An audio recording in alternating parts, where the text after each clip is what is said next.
તેઓ તત્વજ્ઞાન વિદ્યાપીઠના પ્રણેતા અને સ્વાધ્યાય મંડળના સ્થાપક છે. પ્રવચન કરતા તેઓ જણાવે છે, સ્વામિનારાયણ એ નામ જ એટલું મથુર છે કે મને બહુ ગમે.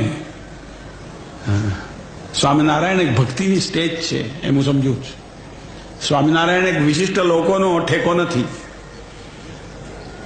સ્વામિનારાયણ આ સ્ટેજે ગયેલા આપણે કાં તો જવાની ઈચ્છા કરવા વાળા આપણે સ્વામિનારાયણ હોઈ શકીએ.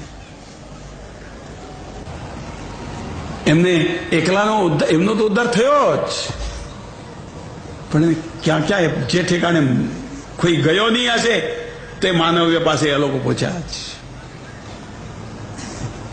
હમણાં આવતા આવતા જોયું ભારવટીઓ પાસે ગયેલા છે, ફલાણા પાસે ગયેલા છે. આ બધું જોઈને શું તમે શું બાવલાઓ જોવાના ફક્ત, કે તેની પાછળ સ્પિરિટ ઉપાડવાના?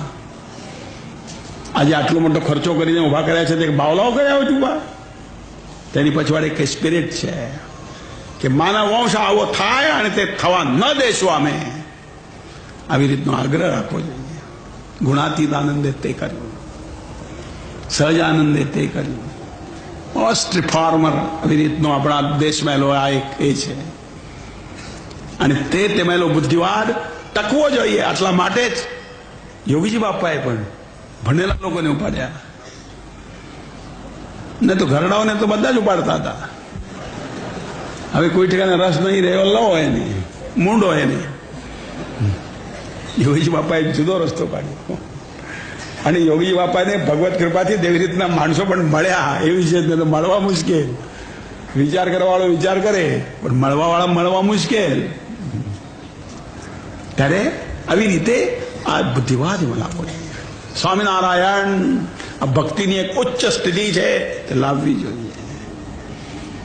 મારો સ્વામી નારાયણ છે, હું ગુલામ નારાયણનો છું, વાસનાનો નથી. આજે આપણે વાસનાના ગુલામ તરીકે મંદિરે જતા રહેલા છીએ. તેથી સ્વામિનારાયણ નથી આપણે. સ્વામિનારાયણ એક વૃત્તિ છે, સ્વામિનારાયણ એક સ્થિતિ છે, સ્વામિનારાયણ એ ભક્તની ટોચની સ્થિતિ છે. પૂજ્ય ડોક્ટર સ્વામી શાસ્ત્રીજીને સન્માન